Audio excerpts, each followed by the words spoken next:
Bien, mi empresa nació hace 15 años.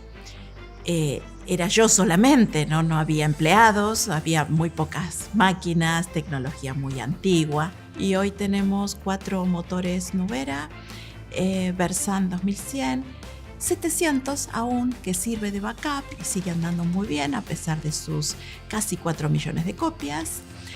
Y bueno, la última incorporación como la joya, hace un par de meses incorporamos Bremba, tecnología Inkjet.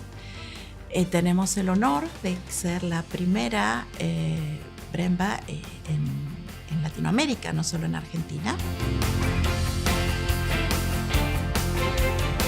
Bueno, desde hace algunos años empezamos a participar en la Feria del Libro. Argentina es un país en donde toda el área de literatura tiene mucho movimiento. Empezamos a ofrecer los libros en impresión digital. Tuvimos mucho éxito, con lo cual la compañía se volvió en un 80% de la producción. Hacemos libros. Lo que estábamos buscando en esa aplicación era poder ofrecer un producto con costos más económicos, que sea accesible a lo que podía pagar el cliente por ese producto, porque ¿qué ocurre? Si es muy caro ese producto, después él no lo va a poder vender, porque nosotros trabajamos para editores.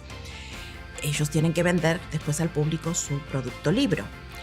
Entonces lo que pudimos conseguir trabajando todo el interior en Bremba fue un costo muchísimo más bajo, prácticamente comparable el costo unitario a una impresión offset de 1000 ejemplares.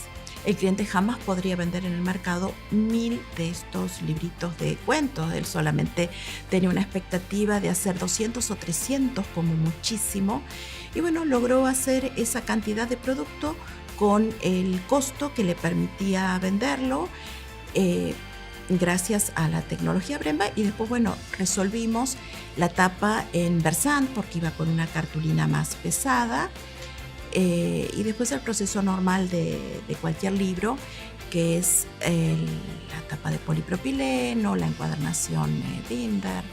Bueno, el resultado de este producto fue muy bueno. Logramos que el cliente lo obtuviera por un costo más económico que él podía pagar.